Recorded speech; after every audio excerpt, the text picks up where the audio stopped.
Jesús, luz verdadera que ilumina a todo hombre, luz que llega a este mundo. Nosotros sabemos que tú has venido de Dios el Padre para ser nuestro Maestro y que enseñas los caminos de la verdad.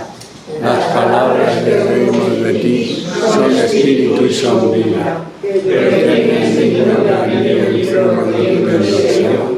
Tú solo, tú que diste tu vida con nosotros y nos compraste para Dios con tu sangre. Danos a conocer los misterios del reino de Dios y las inagotables riquezas de tu corazón.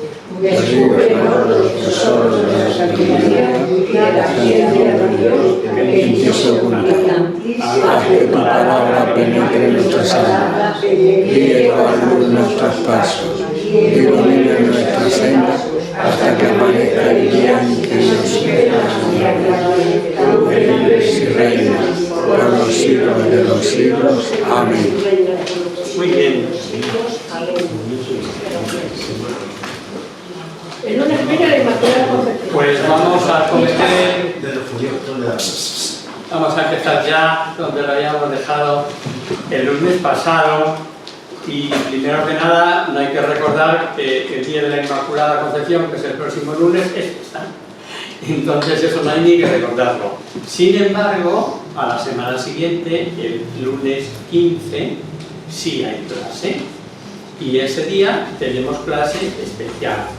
Veremos Adviento, Navidad y, si Dios quiere, la Laudatis, para que vayamos alternando y no os canséis de una sola voz. Entonces, así entre todos echamos una mano y tenemos que tener siempre esta certeza interna. No somos personas aisladas, que también, cada uno y servir a docena, como dicen en mi pueblo. Pero que no sintáis ningún tipo de nada, porque la de Orenga, la de Luis, la de Adolfo, la de quien sea. ¿Por qué? Pues servicio a nuestro Señor en la difusión de la palabra. Y se acabó. Y cada uno lo haremos de la mejor manera que Dios lo dé a entender y ya está.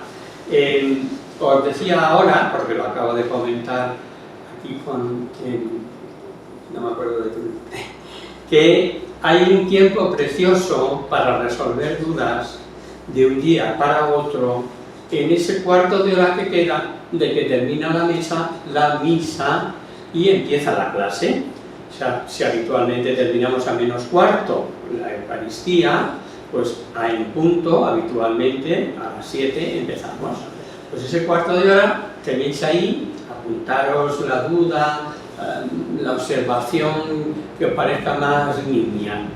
A veces son tonterías, ¿no? Pero uno se ha quedado con la duda, pues hay que resolverlo, ¿vale? Entonces tened como ese tiempo que todos los días antes de empezar la clase tenemos ahí un cuarto de hora para esas cositas, ¿vale? Entonces, como sabéis, estamos viendo el Evangelio de San Juan y habíamos llegado al capítulo 4 y este diálogo entre Jesús y la mujer samaritana en el pozo que había dado el padre Jacob a su hijo José, y que os decía que tiene importancia el tema de la tradición. ¿Por qué? Pues porque en el Génesis sabemos la donación de Jacob a su hijo José, pero no sabemos ni si era un pozo, si era una fuente, si era un huerto o qué era. Esto, y lo da todo el mundo por sabido ahora en la época en que escribe San Juan, todos sabían que era el pozo de Jacob. Luego, ¿por qué lo saben? Porque ha venido diciéndose de padres a hijos, de hijos a nietos, etcétera, ¿no? Y creo que nos hemos quedado por aquí más o menos. Leo yo para que cojamos el hilo. Porque Jesucristo da en la diana cuando le dice a la mujer samaritana: bien dices en eso de que no tienes marido, pero 5 has tenido, tal y cual, ven con tu marido y te lo cuento. Y aquella mujer que se sabe descubierta, empieza a llevar la conversación por otro lado. Ahí nos habíamos quedado otro día. Y leo yo, que es el 4, 19, 22. Dícele la mujer: Señor, veo que eres profeta. Nuestros padres adoraron en este monte, y vosotros decís que es Jerusalén el sitio donde hay que adorar. Jesús le dijo: créeme, mujer, que es llegada la hora en que ni en este monte ni en Jerusalén adoraréis al Padre. Vosotros adoráis lo que no conocéis, nosotros adoramos lo que conocemos, porque la salud viene de los judíos. No cabe duda de que Jesús, antes o después de aclarar en este aspecto que los judíos tenían razón, pero ya en tiempos mesiánicos el culto, o dicho de otra manera, desde que llegó el Mesías, el culto no será ya aquí o allá o en ese monte o en Jerusalén, sino en espíritu y en verdad. Ese va a ser el templo. Mejor leed 4, 23, 24. Pero llega la hora, y en ella estamos, en que los verdaderos adoradores adorarán al Padre en espíritu y en verdad, porque así son los adoradores que el Padre quiere. Dios es espíritu, y sus adoradores han de adorarlo en espíritu y en verdad. En espíritu y en verdad. O sea, el papel de Israel en cuanto a salvación ha terminado, pero no niega el papel que tuvo, aunque los samaritanos viviesen por tierra del padre Jacob y conservasen el Pentateuco. Y decía que antes de aclarar a la samaritana lo que le preguntaba, algo más sobre su vida, debió decirla, a juzgar por las palabras del final, en que acabará diciendo a sus vecinos: me ha dicho todo cuanto he hecho. Y aquí hay algo digno de meditar. Jesús, que oculta por aquel entonces ser el Mesías o el Cristo, revela de manera explícita que el Mesías, bien es verdad que no está en Judea, no es Samaria. Dícele la mujer, 25 y 26. La mujer le dijo: sé que vendrá el Mesías. Cuando Él venga, nos lo aclarará todo. Jesús le dijo: soy yo el que habla contigo. Palabra de Dios. ¿Venía en la Biblia eso de que yo soy el Mesías? ¿Lo habíamos deducido? ¿O lo dice él explícitamente a una mujer que no es judía de Judea? Es samaritana, aunque de origen fuera judía, ¿no? Y más aún, emplea el primer solemne yo soy, recogido por San Juan y que comentamos en la introducción. Incluso no está aquí la persona que me hizo la pregunta, pero estaba muy inquieta por el nombre de Jehová, de Yahvé, que los testigos de Jehová, que los testigos de no sé qué, y empleé pues casi un lunes entero en explicar el nombre de Dios, y acababa concluyendo diciéndoos que no nos hagamos líos. Que Jehová es mentira. Es que Dios, el mismo Hijo de Dios, ya nos ha dado su nombre. No este que dio a Moisés en el Sinaí, sino cuando habléis con Dios, decid así: Padre nuestro. Ahí tenemos el nombre de Dios. Dios Padre como tal. Bien está conocer todo lo anterior, pero no que nos hagamos líos con los nombres, que si Yahvé, que si Adonai, que si Jehová, que si este es falso, que si este es cierto. Vale, todo eso nos conviene saberlo. Pero desechemos de nuestra cabeza esas minudencias, por así decirlo, para saber que Dios es Padre y que nos lo ha dicho el propio Cristo, el Hijo de Dios. La mujer, dejando el cántaro, qué detalle de historicidad de San Juan, corrió a la ciudad y corrió como ansiosa de contar, olvidada del agua que había de buscar, y cómo iría, que arrastró a otros. Sigue la narración diciendo, del 27 al 30. En aquel momento llegaron sus discípulos y se quedaron sorprendidos de que estuviera hablando con una mujer. Sin embargo, ninguno le preguntó: ¿qué es lo que deseas? ¿O qué estás hablando con ella? La mujer entonces dejó allí su cántaro, se fue a la ciudad y comienza a decir a la gente: venid a ver a un hombre que me ha dicho todo lo que hice. ¿No será este acaso el Cristo? Salieron de la ciudad y venían hacia él. Corriendo, ¿no? Sí. Y los discípulos estaban perplejos de que Jesús hubiera hablado nada menos que con una mujer, y por si fuera poco, samaritana. Y como hubiesen traído los discípulos comida, y viéndole más interesado en aquellas gentes de Samaria, le insisten en que coma. Come, Señor, deja tus caritas, no sigas hablando con esta gente. Es de segunda categoría, come, que ya te hemos traído para comer. Y le insisten en que coma. Y Jesús dice algo que revela su grandeza de alma, el mayor grado de santidad, la razón de su encarnación como hombre. Dice en el 31-34.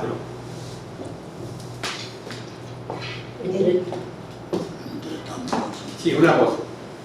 Jesús le responde: mi alimento es hacer... Antes. Los discípulos se preguntaban unos a otros: ¿le habrá traído alguien de comer? Jesús les responde: mi alimento es hacer la voluntad del que me envió y llevar a término su obra. Ahí está. Mi comida es hacer la voluntad del Padre. ¿A que no habéis caído en la cuenta que justamente esta palabra Padre es la primera y la última de Jesús que recoge los evangelios? La primera, cuando tenía 12 añitos y se queda allí discutiendo con los doctores en Jerusalén, les dice esto: hijo mío, te estábamos buscando, etcétera. Ya os sabéis el pasaje, ¿no? ¿Cómo es que me buscáis? ¿No sabéis que debo ocuparme de las cosas de mi Padre? Esto cuando era pequeñajo, con 12 años. Y cuando después de 3 días perdidos le encuentra José y María discutiendo con los doctores de la ley. Y este padre lo tiene presente a lo largo de su vida. Lo acabamos de ver aquí también en Samaria. Y es la última palabra que dice antes en la cruz, antes de morir: Padre, en tus manos encomiendo mi espíritu. Y habiendo dicho esto, expiró. No se le cae de los labios la palabra Padre. Por el ejemplo que pone Jesús acerca de que el fruto es recogido, aunque otros sembraron, sabemos que era poco más o menos hacia mayo. Y otra afirmación: vida eterna, el fruto es eterno. Leamos del 35 al 37. ¿No decís vosotros aún 4 meses sin llegar a la mies? Pues bien, yo os digo, alzad vuestros ojos y contemplad los campos, que ya están blanquecinos para la siega. El que siega recibe su salario y recoge el fruto para la vida eterna, para que se alegren juntamente el sembrador y el segador. Porque en esto es verdadero el proverbio, que uno es el que siembra y otro el que siega. Se ve que ya corría ese proverbio entre la gente y era muy conocido, ¿no? Aquí en Samaria el fruto fue abundante. A pesar de ser judío, le pidieron que se quedase más tiempo con ellos. Judíos. ¿Qué vieron? ¿Qué vieron los samaritanos en él? ¿Qué sintieron? Misterio. Misterio, el trato con Jesús. Lo hemos visto con Natanael, Mateo ahora los samaritanos, y vuelve a sonar el si tú supieras. Y no dejemos de ver la pincelada muy de San Juan, universalista como sabéis. No se contentan con decir que sea el Mesías, sino el Salvador del mundo. Leamos 39 al 42 de ese capítulo 4. Muchos samaritanos de aquella ciudad creyeron en él por el testimonio de la mujer, que decía: me ha adivinado todo lo que he hecho. Cuando llegaron los samaritanos le rogaron que se quedara con ellos. Él se quedó allí 2 días y creyeron muchos más al oírlo. Y decían a la mujer: no creemos ya por lo que tú nos has dicho. Nosotros mismos lo hemos oído y estamos convencidos de que este es de verdad el Salvador del mundo. Amigo, la palabra de Jesús que llega, y muy bien, el inicio fue la apostolicidad de esta samaritana convertida, ¿no? Pero tuvieron ocasión de tratar a Jesús durante un par de días, conocerle, preguntarle, ¿no? ¿Qué tendrá? ¿Qué tendrá el trato con Jesús que así cambia a las personas? Los versículos siguientes nos plantean un problema. ¿Cómo dice que un profeta no goza de fama en su tierra y a continuación dice que fue bien recibido si todos creían que era Galileo? Varias opiniones sin que ninguna nos convenza. Desde una interpolación sobre un conocido refrán que Jesús pudo decir en otra ocasión, hasta una velada manera de decir Juan que Jesús era judío, no Galileo. Y en ese caso, mal recibido en Judea y bien recibido en Galilea. Pero resulta que no podemos decir bien recibido en Nazaret, que es Galilea. Leamos del 43 al 46 de este capítulo 4. Después de aquellos 2 días salió de allí para Galilea, porque Jesús mismo había declarado que ningún profeta tiene prestigio en su propia patria. Cuando llegó pues a Galilea, los galileos lo acogieron bien, porque habían visto todo lo que hizo durante la fiesta en Jerusalén, ya que también ellos habían ido a la fiesta. Llegó pues nuevamente a Galilea. Hasta ahí, espera, un poco, ahora leemos eso, ¿no? Y otros dicen que Juan pone el contraste de la buena acogida de los samaritanos, si bien aún cierto el refrán dicho en Nazaret: los galileos al ver los signos hechos en Jerusalén le acogieron bien. Es una interpolación, como digo, pero como solemos decir, dejemos a los escrituristas que investiguen, aunque en este caso no es trascendente. Al parecer no dan tampoco con la solución exacta. Se mueve en el campo de la conjetura. Bueno, vuelve Jesús a Caná de Galilea, que está a unos 6 o 7 kilómetros, unos 33 kilómetros, descendiendo unos 800 metros, donde hay un enfermo grave. Y Juan nos narra el segundo de los signos, la curación del hijo del funcionario del cortesano. Sin duda, importante personaje al servicio del rey Herodes Antipas, es el que estaba entonces allí, y de la pasión de los magos, ¿no? Leemos del 46 al 48. Jesús regresó a Caná de Galilea, donde él había convertido el agua en vino. Un oficial real tenía un hijo enfermo en Cafarnaúm. Al oír que Jesús venía de Judea a Galilea, salió a su encuentro y le suplicó que fuera a curar a su hijo, que estaba moribundo. Jesús le dijo: si no veis milagros y portentos, no creéis. Hasta ahí, espera. Es la conversación misma puesta por escrito por San Juan. Porque después de lo que pasó, lo que hizo y tal, pues esto parece que sobra. De verdad, yo me imagino a Jesús haciendo esta reflexión en alto. De verdad, que si no veis signos, si no, es que no creéis, ¿no? Sabemos lo que va a hacer a continuación. El funcionario va a buscar a Jesús, le ruega que vaya a curar a su hijo y choca la respuesta de Jesús. Si no veis señales y prodigios. Es como una afirmación de la constante que se da en el judaísmo y que vemos en más ocasiones, y que tras un milagro luego le dirán: ¿qué señales haces tú? San Pablo, escribiendo a los corintios, dirán que los griegos buscan sabiduría y los judíos señales. Es como echar en casa ese proceder general de los judíos, ¿no? De hecho vemos que emplea un plural: si no viereis señales y prodigios.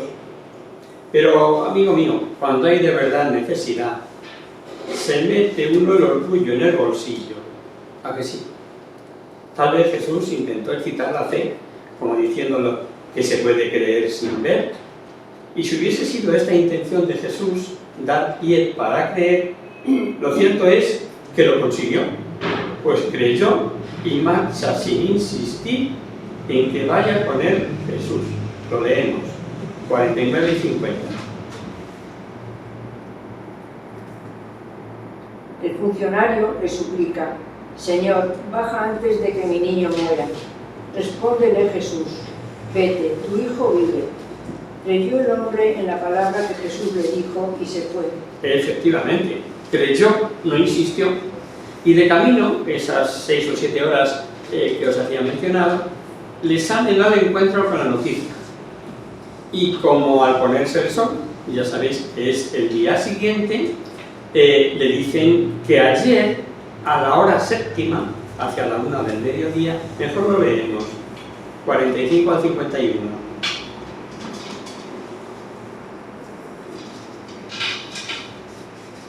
Todos a la vez, ¿no? 51, ¿no? 51-54 dice, o he querido decir. Estaba él bajando ya cuando le salieron al encuentro los criados para decirle: tu niño vive. Les preguntó a qué hora había comenzado a sentirse mejor, y ellos le respondieron: ayer, a la hora séptima, le desapareció la fiebre. Vio entonces el padre que aquella era precisamente la hora en que Jesús le había dicho: tu hijo vive, y creyó él y toda su familia. Esta fue la segunda señal que realizó Jesús cuando volvió de Judea a Galilea. De Judea a Galilea. Os refresco la memoria, lo decíamos el lunes pasado. Él va subiendo de Judea a Galilea y Samaria, que se encuentra entre medias de Samaria, de Galilea y Judea, la atraviesa por medio. No da la vuelta como tenían por costumbre, porque no se hablaban los judíos con los samaritanos, os lo comentaba el lunes pasado, y tira derecho, tira de frente por Samaria. Y es el segundo milagro que hace Jesús subiendo para Galilea, ¿no?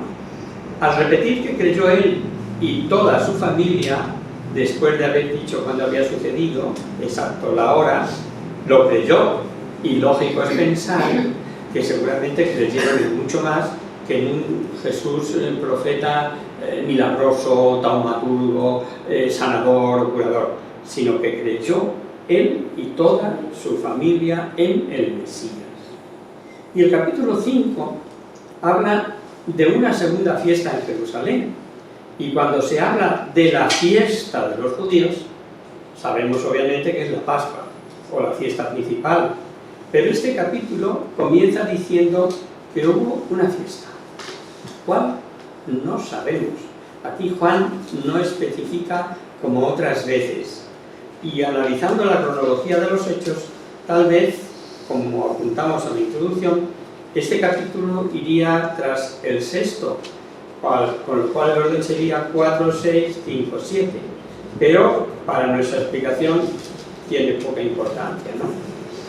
Y el capítulo comienza con el socorrido después de esto, que San Juan usa de vez en cuando, porque a partir de aquí, en muchas narraciones, tal vez recopile palabras de Jesús de distintas ocasiones, al igual que hizo Mateo con la doctrina de Jesús en general, que lo junta por bloques, como hemos dicho en alguna ocasión. Y nos vamos a encontrar en este capítulo 5 un milagro: la discusión por curar en sábado, un discurso apologético y el testimonio del Padre en favor de él. Vamos a leer el milagro, en donde vamos a ver ya en este capítulo, como he dicho, estas tres cosas. Empezamos leyendo de este capítulo 5, leemos todo seguido del 1 al 9. Después de esto se celebraba una fiesta de los judíos y subió Jesús a Jerusalén.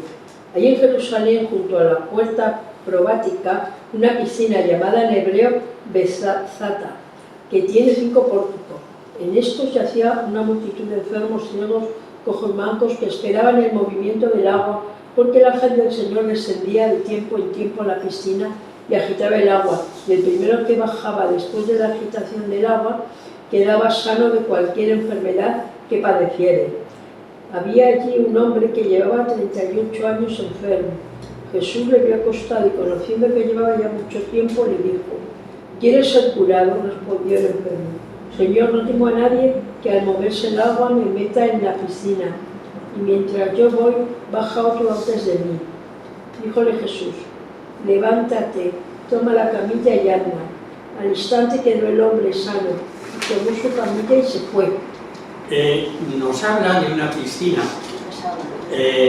que más por los enemigos de San Juan Evangelista que por los creyentes se ha hecho más que famosa. Dice San Juan que estaba junto a la puerta de las ovejas y su nombre, tal vez el más exacto, Bethzatá, por el barrio en que se encontraba.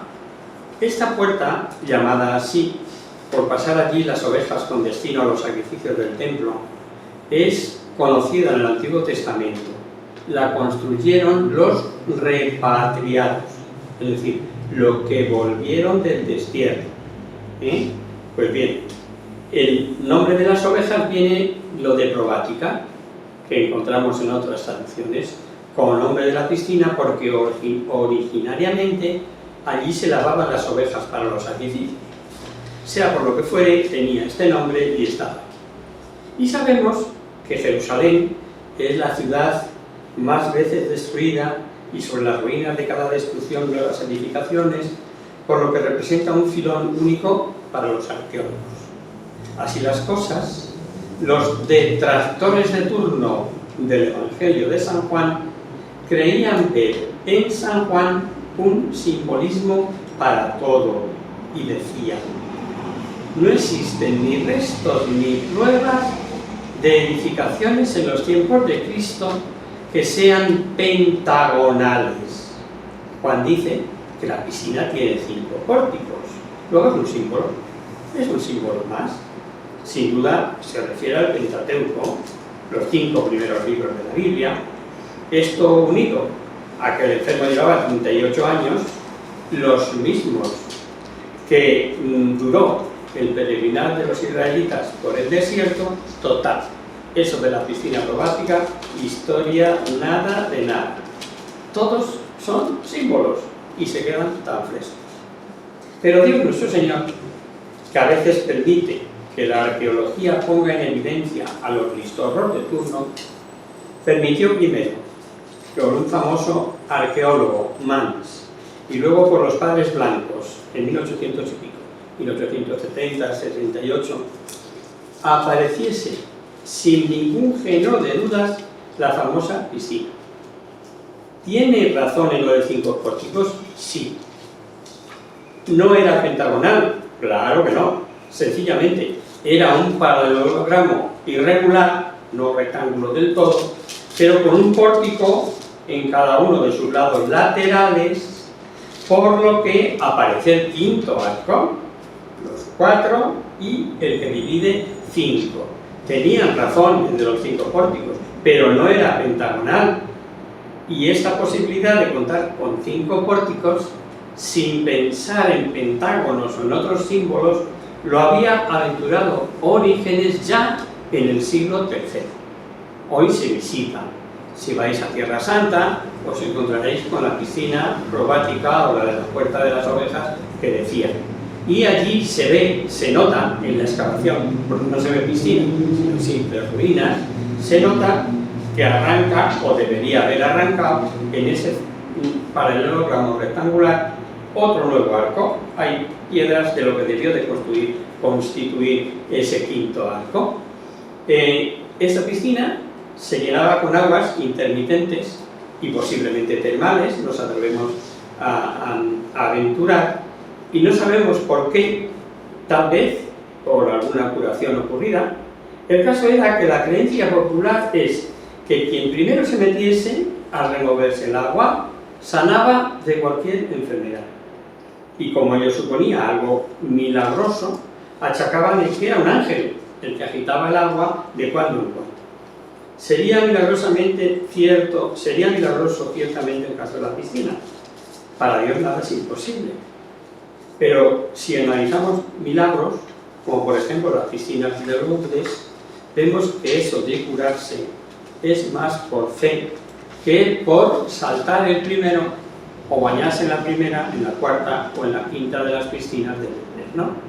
Naturalmente, esa creencia hacía que aquello estuviese repleto de lisiados, de cojos, de mancos, de paralíticos, en los bordes de aquella piscina.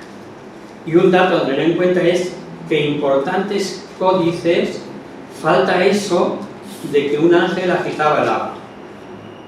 Uno de esos paralíticos, enfermo desde hacía 38 años, no que llevase allí 38 años, sino que llevaba enfermo ese tiempo, ¿no?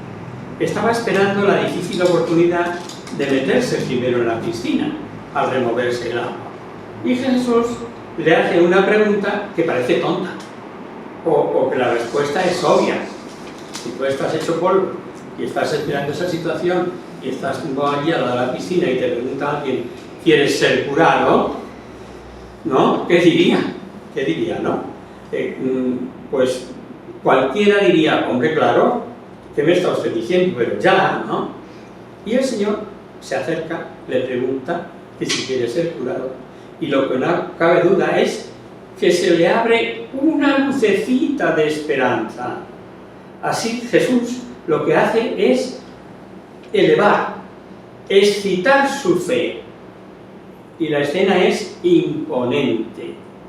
Después de preguntarle esto, le dice, levántate, toma la camilla y anda. Y el enfermo, que no podía meterse en la piscina solito, 38 años enfermo, se levantó.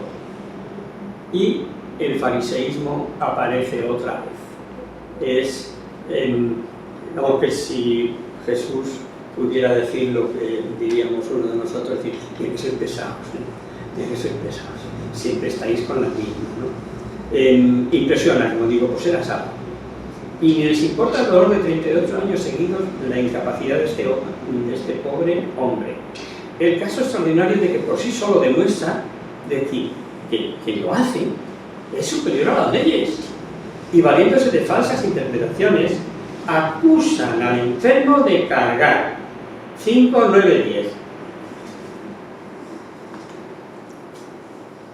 En aquel mismo instante el hombre quedó curado, tomó la camilla y comenzó a andar. Aquel día era sábado. Los judíos dijeron al que había sido curado, es sábado y no puedes llevar tu camilla. ¿Sigo? Sí. Él les dijo, el mismo que me curó me dijo, toma tu camilla y anda. No es cosa mía. El que me ha curado me dice, toma tu camilla y vete a su casa. Ciertamente estaba prohibido cargar, no coger una camilla, cargar con peso el día de sábado, lo dice Jeremías. O, amén de que la ley del amor está por encima de todo, que ya no lo sabemos. Suponed que un médico abandona el domingo la necesaria asistencia a un enfermo en un pueblo por ir a la única misa que hay.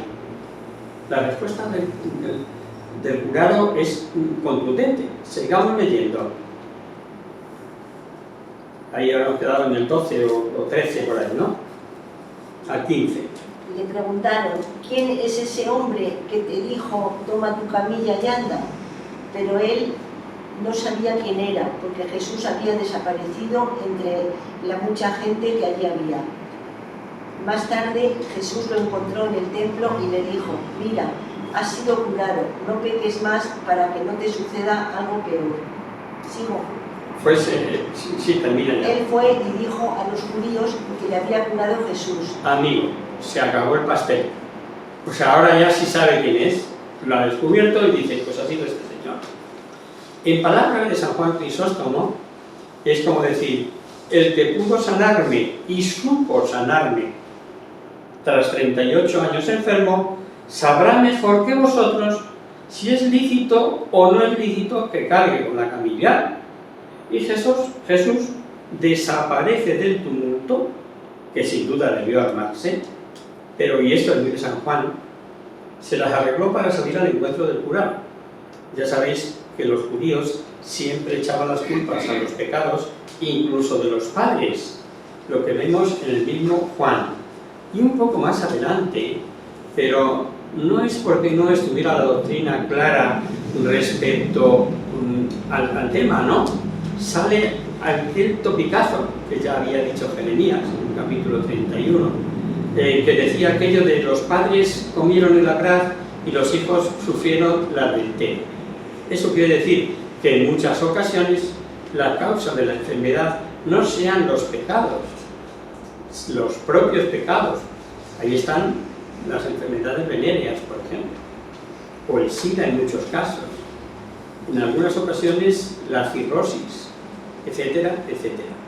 Y al juzgar por el contexto, bien pudo este enfermo sufrir la enfermedad por mala vida, no lo sabemos, pero Jesús pudo referirse a Jesús pecar, una vez curado, no pecase. ¿Por qué? Pues porque las consecuencias del pecado son infinitamente peores que las enfermedades. Esto en nuestra mentalidad occidental todavía nos cuesta creerlo, ¿no? No que atribuyamos a las enfermedades lo que pasa a algunos en los enfermos, no, creo que esa idea está desterrada, por lo menos entre nosotros, aunque todavía en algunas aldeas, por ahí de esas, puede que subsista el pecado de los padres para los hijos, no, sino más bien por mala vida. No lo sabemos, pero Jesús pudo referirse a que no pecase, porque eso de pecar es peor que las peores enfermedades. Esto es lo que digo que nos cuesta entender, no que sea fruto de mi pecado la enfermedad que padezco, sino que la estoy padeciendo y otros no la tienen y no sé qué, pero no veo que un pecado en mí, en un alma cristiana, es peor que una enfermedad. Por eso, si algunas veces nos ha pasado por la cabeza esa idea de desechémosla en el acto, y segundo, decir, Señor, lo que no quiero es pecar. Tengo claro, porque tú me lo has dicho, que lo peor es el pecado. Y ante lo evidente, en vez de rendirse a la verdad, los enemigos de Jesús le persiguen sobre texto de ser incumplidor de la ley mosaica. Siempre ha habido hipócritas semejantes. Preguntad a los que con leyes que ellos llaman justas predican el aborto, la libertad de la droga, la eutanasia, etcétera, etcétera. Y a partir del versículo 17 comienza esta profunda e interesante tercera parte del capítulo 5. El Hijo está en íntima unión con el Padre y reivindica su filiación divina. Sin duda Jesús se proclamaba Dios. Leámoslo, de este capítulo 5, 17 y 18.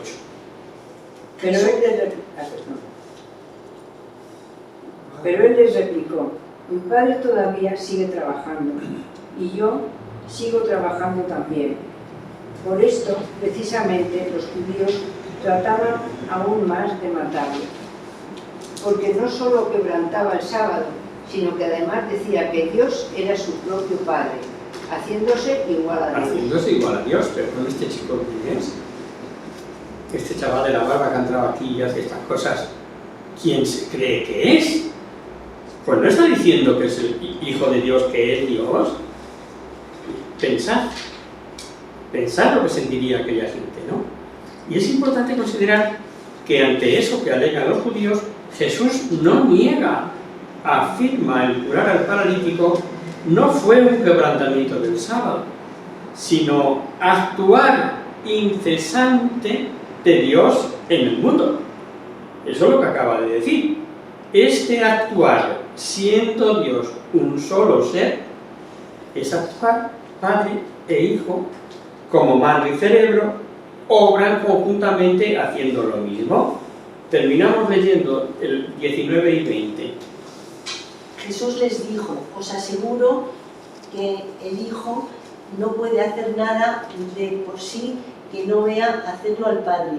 Y lo que éste hace, lo hace igualmente el Hijo, porque el Padre ama al Hijo y le muestra todo cuanto hace, y le mostrará obras mayores que estas, de tal manera que os quedaréis asombrados. Esto es, y al llamar a Dios su Padre, lo hizo en sentido propio, igual naturaleza, así entienden los judíos también, lo entienden perfectamente. El Hijo ejerce la función originaria y exclusiva de Dios, que es vivificar y dar vida. El pasaje que viene a continuación es un poquito más largo y nos conviene verlo despacito, por eso lo vamos a dejar para el año que viene. Porque como el lunes, si Dios quiere, estará la charla extraordinaria sobre Adviento y Navidad, nosotros retomaremos el curso de San Juan ya después de los Reyes, el lunes siguiente a los Reyes. El día 12 es, ¿no? No recuerdo ahora de memoria el calendario, pero sí, el lunes siguiente a los Reyes. Es el 12, ¿verdad? Bueno, pues rezamos a la Virgen y nos vamos.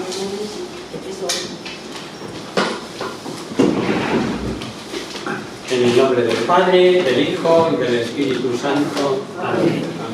Virgen, de la luna, delicia del cielo, en cuyo rostro se miran los santos y se contemplan los ángeles. Haz que nosotros, tus hijos, nos parezcamos a ti, y que nuestras almas reciban un rayo de esa belleza tuya, que no decae con los años, sino que brille en la eternidad. María, sol del cielo, despierta con la vida donde haya muerte, ilumina los espíritus en que haya tinieblas, reflejándote en el rostro de tus hijos. concédenos de luz y por favor. María, poderosa concédenos así la victoria. Somos tan débiles y nuestro enemigo se sorprende con tantos estragos, mas por tu bandera nos sentimos seguros del cielo. Él conoce el poder de tu pie y teme la majestad de tu mirada. Sálvanos, María, bella como la luna, única como el sol, temible como un ejército ordenado, levantado en